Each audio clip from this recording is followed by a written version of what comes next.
Hello everyone, welcome back to my channel. Today we're diving into something a little different. The BQEYZ Wind Indigo earphones.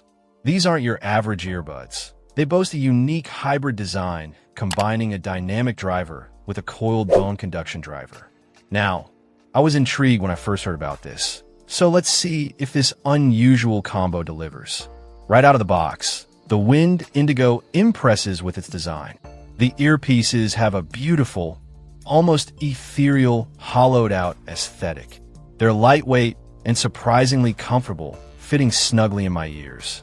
The included cable terminates in a balanced 4.4 millimeters connector, which is a nice touch, though you might need an adapter depending on your setup. BQEYZ claims this hybrid design allows air vibrations to transmit energy from the diaphragm without loss, with bone conduction supplementing the mids and lows. The big question is, does it work? In short, yes, but with some caveats. The sound signature is definitely unique. The high frequencies are bright and clear without being harsh. The soundstage is wider than I expected, giving instruments and vocals ample room to breathe. The bass is where things get interesting. It's definitely present, with a satisfying thump, but it's not the overwhelming, boomy bass you find in some other earphones. The bone conduction seems to add a certain thickness and texture to the lower frequencies, creating a more nuanced and, dare I say, natural bass response.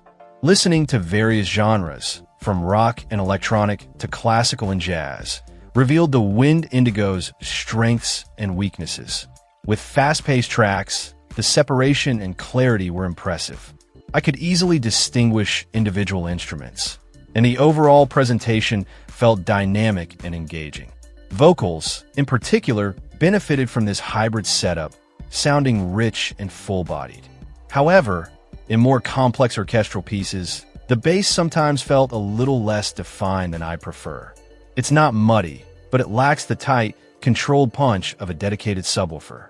The claimed impedance of 38 ohms suggests these should be relatively easy to drive, and in my testing, they performed well with a variety of sources. I didn't experience any noticeable distortion even at higher volumes. One thing to note is that due to the bone conduction element, there's slightly less isolation than with traditional in-ear monitors.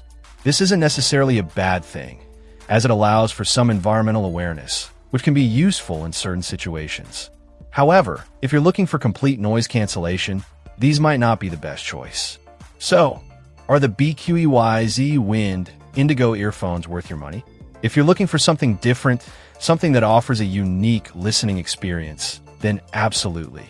The hybrid technology genuinely adds a new dimension to the sound, particularly in the mid and low frequencies.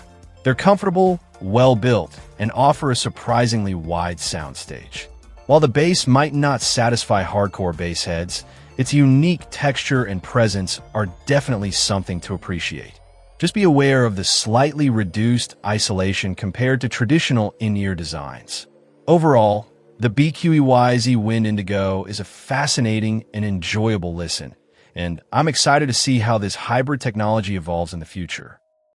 Check out the video description for updated price. And thank you for watching this video.